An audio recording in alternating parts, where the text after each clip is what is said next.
अपने पीक पर है, महंगाई इस टाइम बहुत ज्यादा है, इसी को डेड इकोनॉमी कहेंगे। यही डेड इकोनॉमी का एक तरीके से संदर्भ है कि जब उत्पादन कम हो रहा है, इंडस्ट्री नीचे जा रही है, बेरोजगारी ज्यादा है और महंगाई बढ़ी हुई है और उत्पादन नहीं हो रहा है, तो ये डेड इकोनॉमी है। कुछ डेड इकोनॉमी जैसी कोई चीज होती है, इनके कहने से अर्थशास्त्र तो नहीं बदलेगा, ये समझ लें। और क्या कम है ये इनको समझ लें, थोड़ा और पढ़ना चाहिए। मैं समझ गया, इकोनॉमिस्ट जो था वो क्योंकि वो दलदल में फंसना नहीं चाहता कांग्रेस के बीजेपी के, तो वो अपने शालीनता से बताना प्रॉब्लम क्या है। ये बात करना चाहते हैं इनइक्वालिटी पे, वो ज्यादा मुश्किल है समझाना।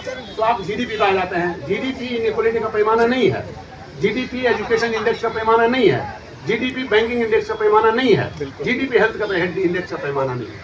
ये बात करना चाहती है इनइक्वालिटी पे, उस पर ये बात कर सकते हैं तो कर सकते हैं। डेड इकोनॉमी पे केवल आपके शब्द देने से। अब आता हूँ मैं राहुल गांधी पे।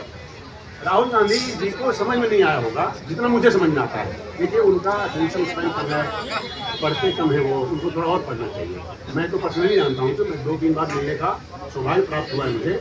मैं देखता हूँ कंसंट्रेशन उनका नहीं है। तो जब वो पहले वो पढ़ें, जब डेड इकोनॉमी में क्या है कि पॉलिटिकली उनको ज़्यादा नुकसान होगा।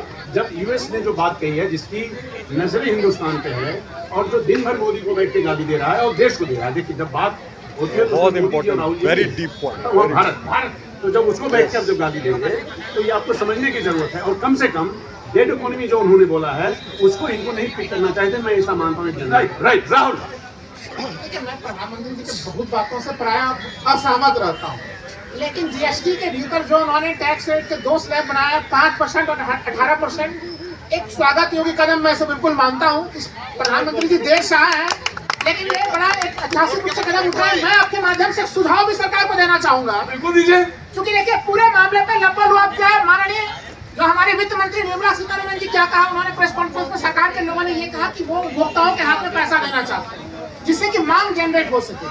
अभी यहाँ पे गंभीर समस्या है कि कंपनियों को जब टैक्स छूट दी जाती है इस रूप में, तो वो कई बार उपभोक्ता तक उसको पहुँचाते नहीं है। जब 2017 में जीएसटी लागू हुआ था तब उसमें स्वर्गीय अरुण जेटली जी ने एक प्रावधान उसमें डाला था सर। उसके तौर पर ध्यान आकर्षण कराऊंगा कि जो ज्यादा से ज्यादा लाभखोरी जो कंपनियां कमाती है, तो लाभखोरी की व्यवस्था न कमाए, उसके लिए एक संस्था बनाई गई थी NAA।